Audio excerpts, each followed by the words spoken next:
Hello and welcome to today's episode of Mystic Musings. I am your host, Cindy Van Arnhem, master numerologist and possibilitarian, who is passionate about supporting healers, coaches, and spiritual teachers to implement universal laws to live a life full of thriving versus just surviving.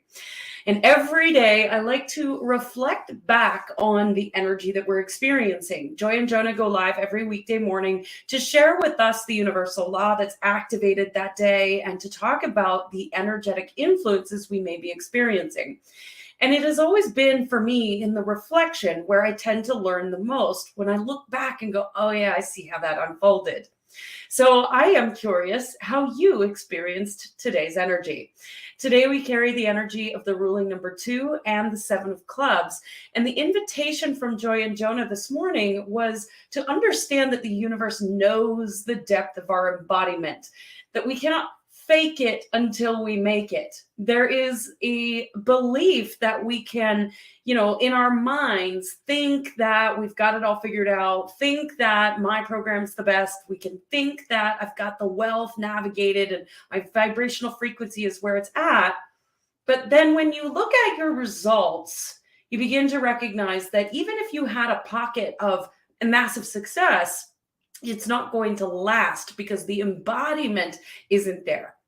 So yesterday I had an experience where we shifted into something really profound and powerful. And I got so excited about it. I was lit up. I was all over. I was just like, yes, this is it. And this morning I woke up and I felt almost a little bit of an energetic hangover from that energy, because it wasn't fully landed in my body yet. It was there, but I know that I can take it higher.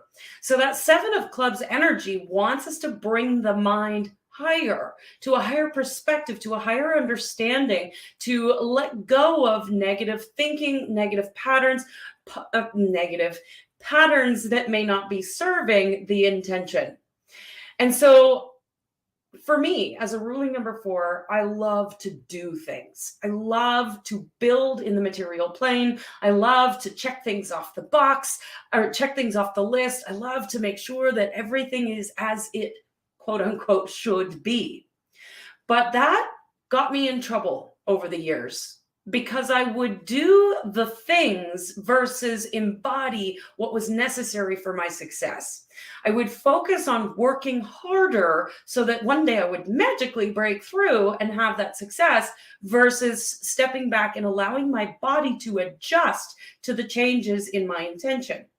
So along the way, I was chasing the almighty dollar, living PayPal to PayPal, barely making ends meet, thinking that if I just worked a little bit harder, somehow I would break through. And it was only in the pausing and the stepping back from the minutia that I began to witness the success, the results that I wanted in my outside world. I remember Joy saying to me one day, if you just meditated more, you'd make more money. And I remember laughing at her face and being like, that sounds like bullshit to me. But what did I have to lose? I wasn't doing well. So I gave it a try. And all of a sudden, within weeks, my whole world started to change to the results that I wanted. So we're not meant to be producers. We're not meant to be doing all the time. You've heard me say this before. We are human beings, not human doings. And so, I had a couple of things that I was doing today, and I had space open up where something got canceled. And I found myself sitting in front of my computer, just kind of randomly clicking on things, wondering, where should I go next? There's things to do. There's always things to do. But I could feel my whole body just saying, let's go do something different. Let's go be with ourselves right now. Let's go embody this thing that we've decided for ourselves. It's only been 24 hours since we made this decision. And so it requires some space and some time. It's about being the vision and then taking the action. So if you don't know what your next action step is, if you're trying to figure out the how, if you're caught up in the I don't know which direction to go next, it is possible that you haven't fully become the vision on the inside yet. And so an invitation to take a step back, let your mind and your heart come together in play, go be somewhere.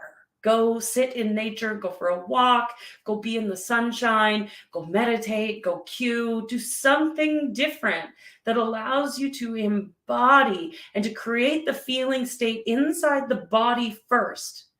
Because once your body understands what it feels like, and once your body adjusts to that new vibrational frequency, and the body gets used to feeling that frequency over and over and over again, the outside world begins to change. And so as I was randomly clicking on things, wondering what should I do next, I remembered what I do and what I practice and what I preach: walk away. So you are catching this broadcast live, but it was pre-recorded because I walked away and I am somewhere playing in the sunshine right now as you're watching this video. I hope you have had an amazing day, whether you got caught up in the minutia and got caught up in the doing of things, or you decided to walk away and be, or if you were inspired and knew exactly what your next step was. Let me know how you experienced today's energy. I am very curious. And as always, remember, I love you, I believe in you, and I see your power.